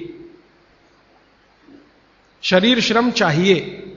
तो थोड़ा थोड़ा श्रम आप करते रहें। अब तो हमने पोछा लगाने वाला भी मशीन ले आया, झाड़ू लगाने वाला भी मशीन ले आया, रोटी बनाने वाला भी मशीन आ गया, चटनी बनाने वाला भी मशीन आ गया, रोटी को रखने वाला भी मशीन आ गया। अब सब कुछ मशीन आ गया तो आप भी मशीन ही हो जाएंगे। और आप हो गए हैं। पता है मशीन हम कैसे हो गए? जिंदगी का रस चला गया, आनंद चला गया। पहले घरों में काम करते समय जो रस था, आनंद था, वो सब चला गया। कैसे चला गया? मैंने बचपन का मुझे याद है, माताएं बहनें काम करते करते बहुत सारे गीत गाती थी, गीत गाती थी। अब वो काम ही बंद हो गया तो गीत भी बंद हो गए। अब किसी भी मां को पूछो कि 20 साल पहले बच्चे के पैदा होने पे क्या क्या गीत गाए जाते थे, याद ही नहीं है। तो अब क्या करते हैं, जो सिनेमा के गीत हैं उनका सीडी लगा के चला देते हैं। घर में बच्चा पैदा हुआ तो चोली के पीछे क्या, तो चीज बड़ी है मस्त मस्त, आती क्या खंडाला तो जाती क्या खंडाला, ये घर में बजाए जा रहे हैं। कब? जब बच्चा पैदा हुआ। क्योंकि मां को बच्चा पैदा होने के समय के गीत ही याद नहीं है, क्योंकि वो गीत गाने के लिए जो समय मिलता था काम करते करते, वो समय चला गया तो गीत चले गए। शादी के समय क्या क्या गीत गाए जाते थे याद नहीं है। अब तो वो डीजे ले आते हैं और वीजे पता नहीं क्या क्या उसको बोलते हैं, बड़ा साउंड बॉक्स, और लगा दिया और ऐसा शोर कान फोड़ने वाला जिसकी न सुर न लय न ताल। तो हमारे यहां काम में आनंद था। देखिए मैं आपसे विनम्रता पूर्वक एक बात कह सकता हूं कि भारत की कोई भी मां शरीर श्रम से थक सकती है, बोर नहीं हो सकती। यह शब्द बोरियत भारतीय शब्द नहीं है, यह अंग्रेजों का शब्द है। हिंदी में वैसे का वैसे ही हमने ले लिया, बोर होना। जी हम क्या कर रहे हैं, बोर हो रहे हैं। आजकल के बच्चों को मैं बहुत सुनता हूं, जी क्या कर रहे हैं, बोर हो रहे हैं, जी बोर हो रहे हैं। अब बोर हो रहे हैं तो करें क्या, तो ले दे के वो एक टीवी है चालू कर दिया, उसमें पोगो देखो, पोगो। अब पोगो में क्या है, वो और ज्यादा बोर हो जाओ, तो पोगो की जगह कोई दूसरा देखो, लोगो, या तीसरा देखो। वो सब आपको बोरियत में ही ले जाएंगे। क्यों? क्योंकि इसमें इंटरेक्शन कुछ नहीं है, सब कुछ वन साइडेड है। और गीत गाने में इंटरेक्टिव है, ये एक साइड नहीं है, ये मल्टी साइडेड है। तो हमारी माताएं गीत गाती थी, हर समय के लिए गीत बने हैं। पापड़ बना रही हैं, बड़ी बना रही हैं, उस समय के गीत अलग हैं। मसाला पीस रही हैं, उस समय के गीत अलग हैं। शादी के लिए मसाला पीस रहा है, उस समय के गीत अलग हैं। शादी के लिए पापड़ और बड़ी बन रही हैं, उस समय के गीत अलग हैं। ये गीत इकट्ठे आजकल मैं कर रहा हूं, हजारों की संख्या है गीतों की, लेकिन इनको लिपिबद्ध हम नहीं कर पाए, किताबें नहीं छपी, इनकी नोटबुक्स नहीं बनी, तो धीरे धीरे खत्म हो रहे हैं या तिरोहित हो रहे हैं। इन गीतों में जो सुर है, जो लय है, जो ताल है, वो हर मां के लिए आसान है। हर मां उस सुर और लय और ताल में गा सकती है। आवाज का पिच ऊपर नीचे हो सकता है, लेकिन सुर लय ताल वो सबको एक जैसा है, मालूम है, उत्तर से दक्षिण, पूरब से पश्चिम। धान की पौधे लगा रहे हैं तो अलग गीत है, धान काट रहे हैं तो अलग गीत है, धान को घर ले जा रहे हैं तो अलग गीत है। हमारे यहां हर काम के साथ गीत और संगीत है, क्योंकि बोरियत ना आए। और आज जो आधुनिकता में से निकला है, मॉडर्निज्म में से निकला है, इसने सब कुछ खत्म कर दिया, तो बोरियत ही आएगी। समय आपका ले लिया तो बोरियत आएगी। तो भागवत जी कहते हैं कि आपका जीवन, ये अब उनका 5वां सूत्र है, आपका जीवन जहां आप रहते हैं, जहां आप रहते हैं, माने आप मद्रास में रहते हैं तो यहां की जो आबो हवा है, जो यहां की तासीर है, उसके हिसाब से चलना चाहिए। राजस्थान में रहते हैं तो वहां की आबो हवा तासीर से चलना चाहिए। तो हर आबो हवा और तासीर में खास तरह के गीत, खास तरह का संगीत, खास तरह का श्रम, ये हजारों साल पहले बना और विकसित हुआ है। ये वापस आएगा, मुझे इसके बारे में थोड़ी शंका होती है, लेकिन हम प्रयास करेंगे तो जरूर वापस आ सकता है। इतना मुझे भागवत जी के 5 सूत्र अब तक मैंने आपसे कहना है। अब इन 5 सूत्रों पर कोई भी सवाल हो तो आप पूछ सकते हैं। मैं आपको भागवत जी के 50 सूत्र बताऊंगा अगले 28 तक, अभी तक 5 बताए। कोई सवाल पूछना चाहें तो जी पूछिए, हाथ उठाइए। और मेरी विनती है भैया, कोई उठ के ना जाए प्लीज, थोड़ी देर रुकिए। ये सवाल हो सकता है आपके भी काम के हों, जरूरी नहीं है कि जिन्होंने पूछा उन्हीं के काम के, हो सकता है आपके भी काम के हो। थोड़ी देर सब रुकिए प्लीज। हाँ, आप मेहरबानी करके इन 5 सूत्रों को क्रम से एक बार फिर से बता दें। हाँ, अगर कागज पेन है तो लिख लीजिए, कॉपी है तो लिख लीजिए, डायरी है तो लिख लीजिए। और मैंने आपसे कल भी कहा था, आज फिर कह रहा हूं कि नहीं लिख पाए तो भी चिंता मत करिए, ये सब सूत्रों की पुस्तकें भरपूर मात्रा में आ गई हैं। एक भाई कौन लेके आए, उनका मैं धन्यवाद देना चाहता हूं, ट्रांसपोर्ट में जाके अंजनी कुमार जी हैं, हाँ बहुत धन्यवाद आपका।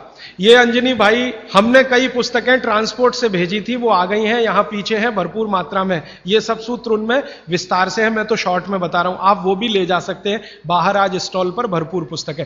हाँ, 5 सूत्र फिर से बताता हूं। सबसे पहला सूत्र जो मैंने कल कहा था कि भोजन को बनाते और पकाते समय सूर्य का प्रकाश और पवन का स्पर्श ना मिले तो वो भोजन नहीं करना।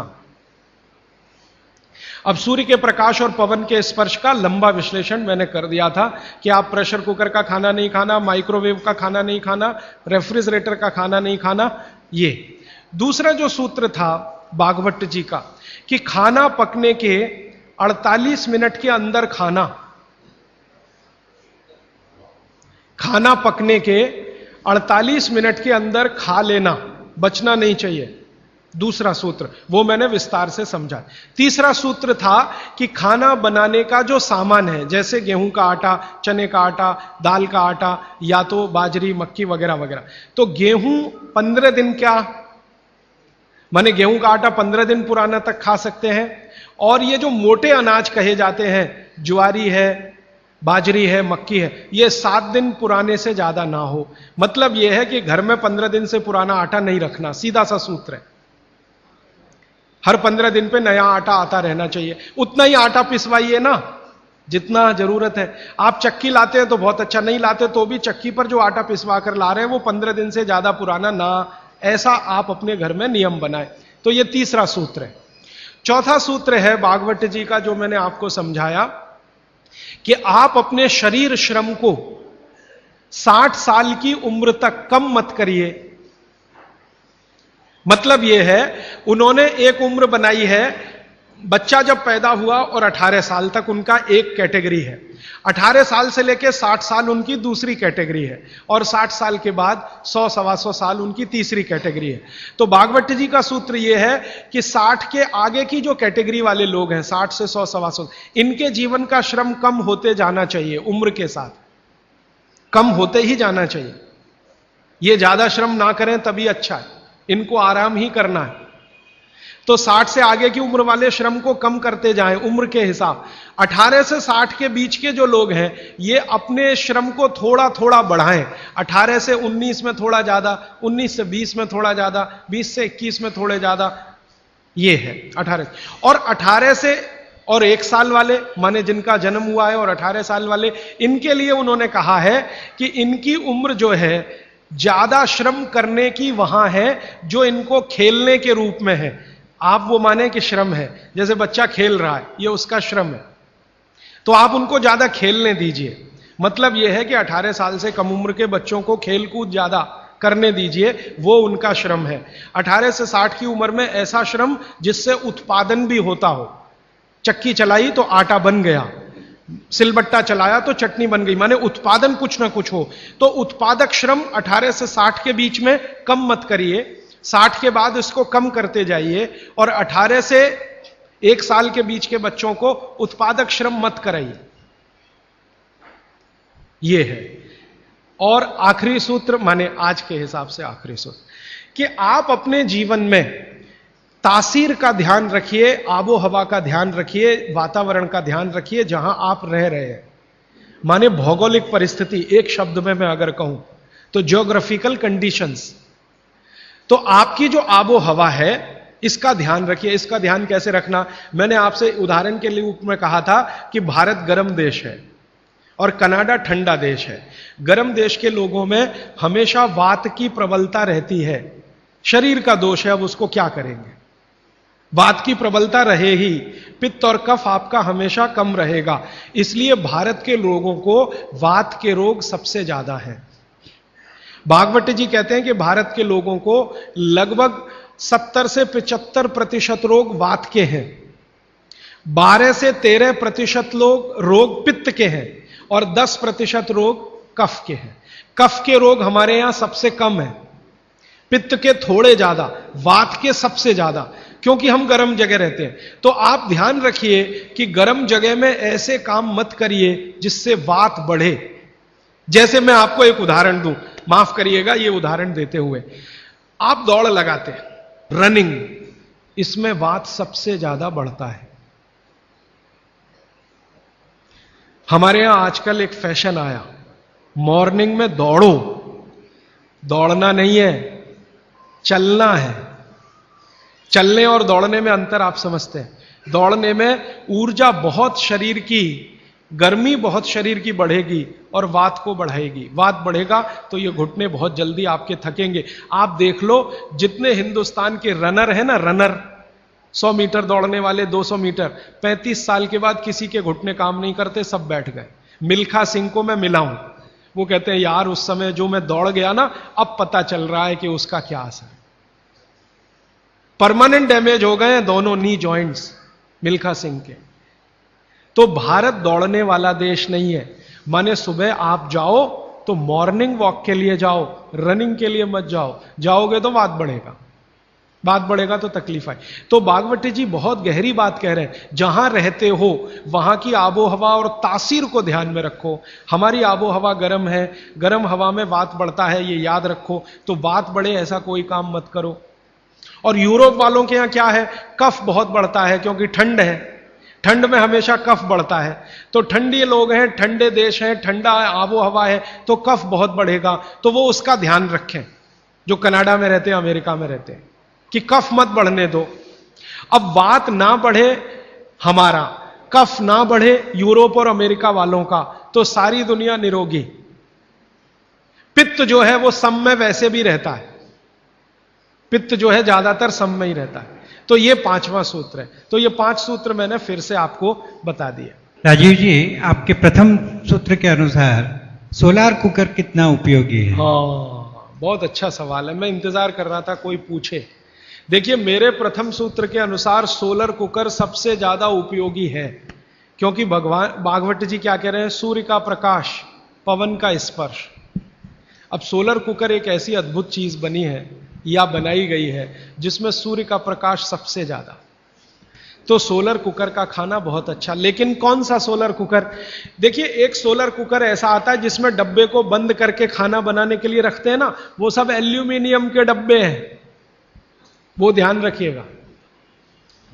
आपने देखा ना सोलर कुकर में वो डब्बे बंद करके हम रख, वो सब एल्यूमिनियम। और कल मैं कह चुका हूं इस बात को कि एल्यूमिनियम दुनिया का सबसे खराब मेटल है जिसमें खाना नहीं रख सकते। तो solar cooker as a technology अच्छी है, लेकिन उसके वेसल्स चेंज करें तो। एल्यूमिनियम के वेसल जब तक है तब तक ये सोलर कुकर का खाना जहर है, लेकिन सिद्धांत रूप में सोलर कुकर भारत के हिसाब से सबसे अच्छी टेक्नोलॉजी है। तो आप बोलेंगे फिर कोई वेसल बदल के उसमें रखिए, पीतल के रखिए, कांसे के रखिए। तो वो ये कहते हैं सोलर कुकर बनाने वाले के टाइम ज्यादा लगता है। मैं उनसे कहता हूं टाइम का बचाने का चक्कर छोड़ दीजिए, क्योंकि यहां टाइम बचाएंगे तो दूसरी जगह जाएगा, हॉस्पिटल में। तो जैसे ही सोलर कुकर में वेसल आ जाए पीतल के, कांसे के, आप उनका जरूर इस्तेमाल करिए। वो विज्ञान के हिसाब से, भागवत के हिसाब से सबसे उत्तम है। जब तक एल्यूमिनियम है तब तक मत करिए। मेरी एक विनती है, आप मुझे सर मत कहिए, या तो भाई कहिए, राजीव भाई कहिए, कुछ भी कहिए, सर मत कहिए। सारे नए इनोवेशंस पे आपने हाँ, बोला। हाँ। तो आपने रेफ्रिजरेटर के बारे में बोला, माइक्रो ओवन के बारे में बोला, पर आपने एयर कंडीशनर के बारे में नहीं बोला, because even that gives CFC, उसमें भी CFC छोड़ते हैं। वो मैं अभी पूरा नहीं हुआ, कल और परसों। और परफ्यूम्स बोलूंगा So, कल can we परसों, use अभी that? 28 तक ये विषय आएगा। So, भागवत can we का use सूत्र आएगा, उसके रेफरेंस में मैं बोलूंगा। आदरणीय राजीव भाई, आपके दूसरे सूत्र के हिसाब से 48 मिनट में खाना खा लेना चाहिए, पर जो बच्चे स्कूल सुबह चले जाते हैं और शाम को घर आते हैं, उनका हम क्या बहुत करें? अच्छा, उसके लिए मैं एक विकल्प बताता हूं। जो बच्चे आपके सुबह सुबह स्कूल चले जाते हैं, उनके लिए यह सूत्र कैसे अप्लाई होगा? मेरी विनती है कि बच्चों को खाना खिला के स्कूल भेजिए। आप बोलेंगे जी खाते नहीं है, मैं आपको इसका तरीका बता देता हूं कैसे खाएंगे वो खाना। हमारे शरीर की अपनी एक साइकिल है, और वो साइकिल ये है कि कोई भी खाना खाएं तो उसके 8 घंटे के बाद ही भूख लगेगी आपको। ये शरीर का अपना नियम है। तो बच्चों के ऊपर भी यही नियम है, पुरुषों के ऊपर, स्त्री, सबके ऊपर। तो साइकिल शरीर की यह है कि खाने के 8 घंटे के बाद ही भूख लगेगी। तो एक रात पहले का खाना उनको उस समय खिला दीजिए कि सुबह तक 8 घंटे पूरे हो जाए। माने अगले दिन शाम को ही खाना खिला दीजिए, रात को मत खिलाइए। शाम को 6 बजे तक अगर आपने खाना खिला दिया, 6 बजे तक, तो 8-9 बजे तक सोने की नींद उनको आई जाएगी, क्योंकि 1.5 घंटे के बाद जैसे ही खाना पच के रस में बदलता है, बॉडी का ब्लड प्रेशर अपने आप बढ़ना शुरू कर देता है, और ब्लड प्रेशर बढ़े तो नींद आनी ही है, रुक नहीं पाएंगे आप। तो शाम का खाना 6 बजे उनको खिला दीजिए, 8 बजे तक नींद आ जाएगी, और 6 बजे से 8 घंटा गिनेंगे तो सवेरे 4-5 बजे तक वो पूरा हो जाएगा। तो 4-5 बजे के आसपास जब वो सोकर उठेंगे तो इतनी तेज भूख लगी होगी कि आप रोटी दाल चावल खिला दो, वो खा के चले जाएंगे। आपको थोड़ा बदल ये करना है कि रात को हम बच्चों को 10 बजे खाना खिला रहे हैं या 11 बजे खिला रहे हैं, उसके 2 घंटे के बाद रस बन रहा है तो 1 बज जाएगा।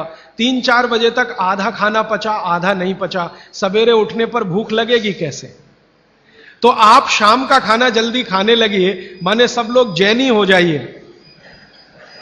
हां, परोक्ष रूप से मैं ये कहता हूं कि जैन धर्म आप पालन करें, वो महत्व का है, धारण करें वो महत्व का है, उतना नहीं है।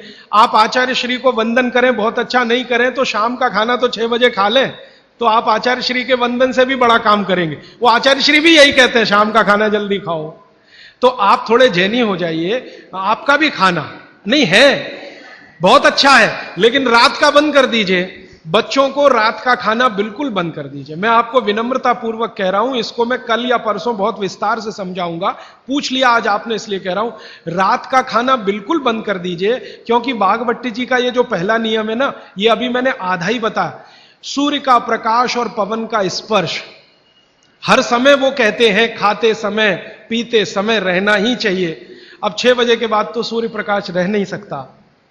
और आप जानते हैं सूर्य प्रकाश का सबसे बड़ा परिणाम है विटामिन डी का निर्माण। सूर्य प्रकाश में ही विटामिन डी बनता है। तो जब तक ये सूर्य प्रकाश है तब तक खाना खाएं तो विटामिन डी मिले। और बच्चों को विटामिन डी सबसे ज्यादा चाहिए, इसलिए बच्चों को तो रात का खाना बिल्कुल बंद करिए। शाम 6 बजे खिला दीजिए। सुबह 7 बजे जब स्कूल जाएंगे, खूब भूख लगी होगी, उस समय 7 बजे पराठा बना के भी खिलाइए, आलू का भी पराठा खिलाइए, गोभी का भी खिलाइए, कोई फर्क नहीं पड़ता। सुबह के भोजन पे आगे बात करूंगा। सुबह का भोजन जितना हैवी हो उतना अच्छा। गोभी का पराठा, आलू का पराठा, जितना पराठा, पूड़ी, जो पकवान सब सुबह, सब सुबह। दोपहर का खाना थोड़ा कम और रात का बिल्कुल कम, शाम का बिल्कुल कम। तो बच्चों को भरपेट खाना खिला के स्कूल भेजिए। लंच बॉक्स की जरूरत नहीं है। जब वो घर आए तो दूसरा भोजन कराइए और शाम को 6 बजे तक तीसरा भोजन। तो मैंने कुछ बच्चों पे प्रयोग किया, शाम का भोजन बंद किया, सुबह उठते ही भूख लगती है उनको। ये तो प्रकृति का नियम है, लगे।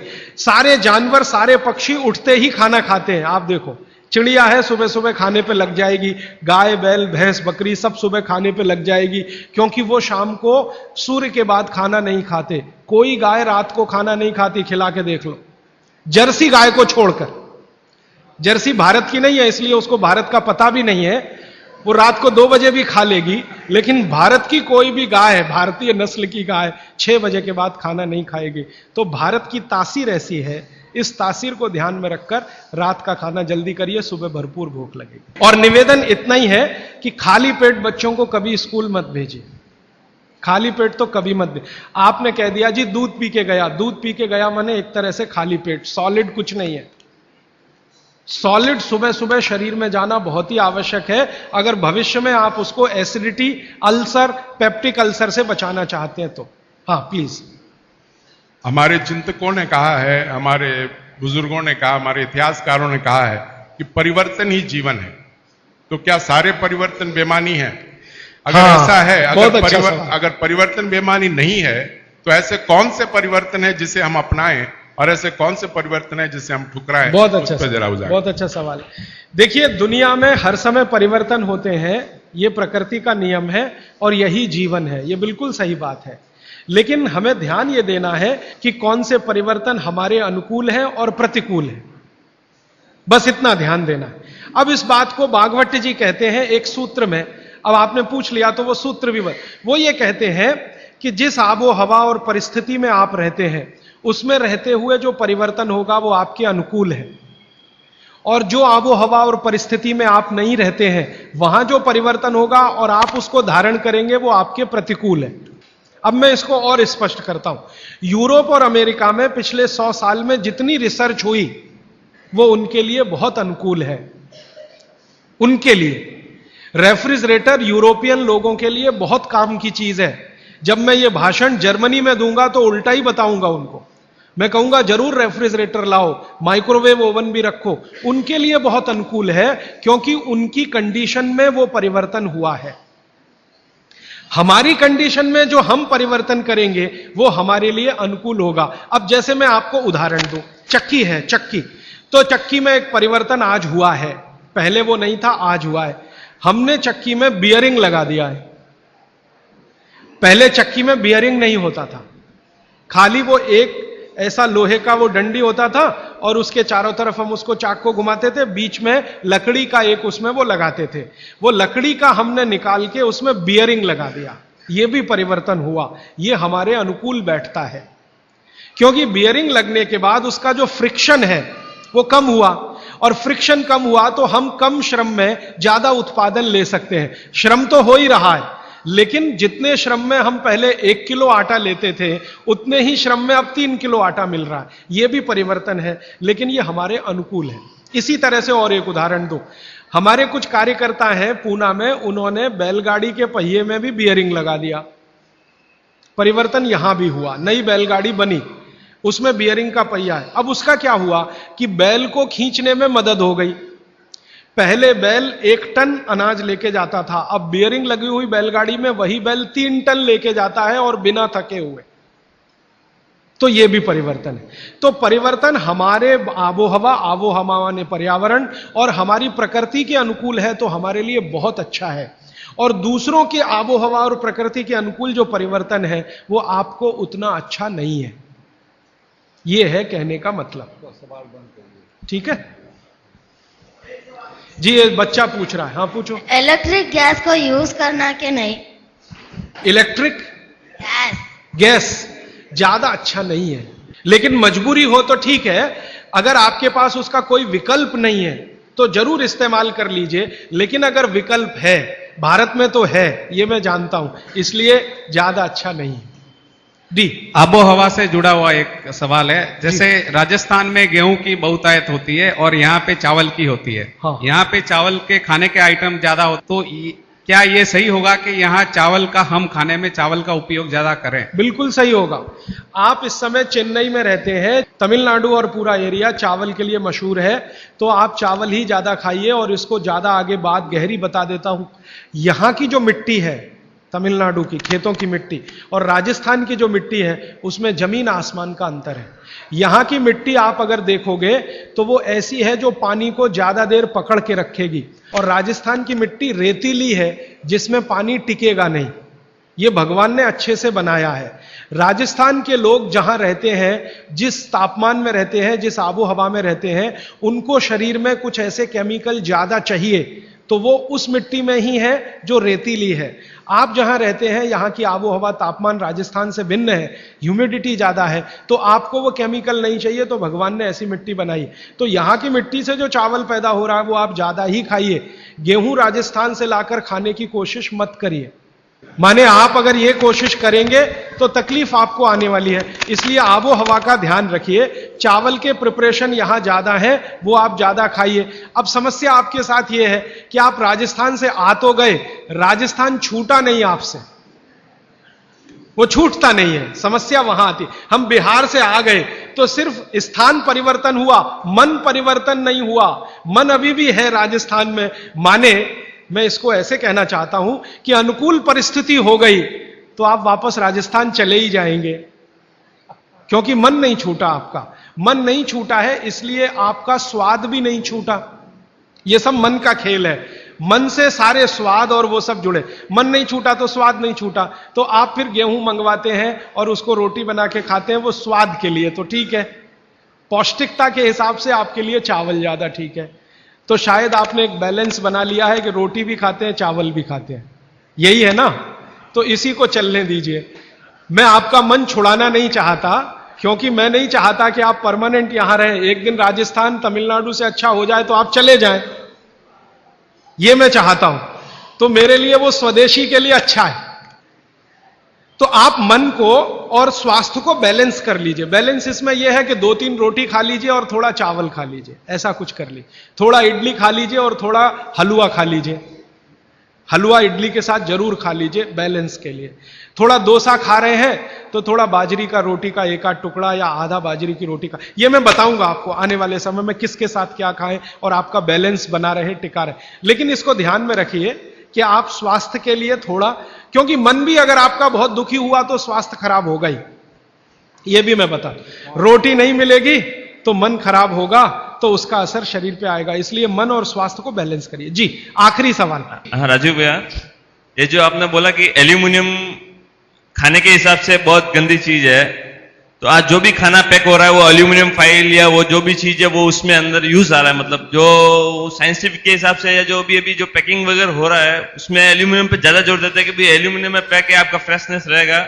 इसके ऊपर थोड़ा बहुत बोलिए। मेरा आपको एक ही विनंती है, क्योंकि ये मैं करके देख लिया है कि एल्यूमिनियम फॉइल में जो आप खाना पैक करते हैं ले जाने के लिए रास्ते में, ये बहुत ही खराब है, अच्छा नहीं है। तो आप बोलेंगे जी किस में पैक करें? खाना कपड़े में पैक करना सबसे अच्छा है। कपड़ा, सूती कपड़ा होता है ना, पतला, एकदम पतला, उसमें जो रोटी बांध के आप रखें वो दुनिया का सबसे अच्छा पैकिंग है। वो विज्ञान के हिसाब से बहुत अच्छा है। पतले सूती कपड़े में रोटी बांध कर रखना सबसे अच्छी पैकिंग है।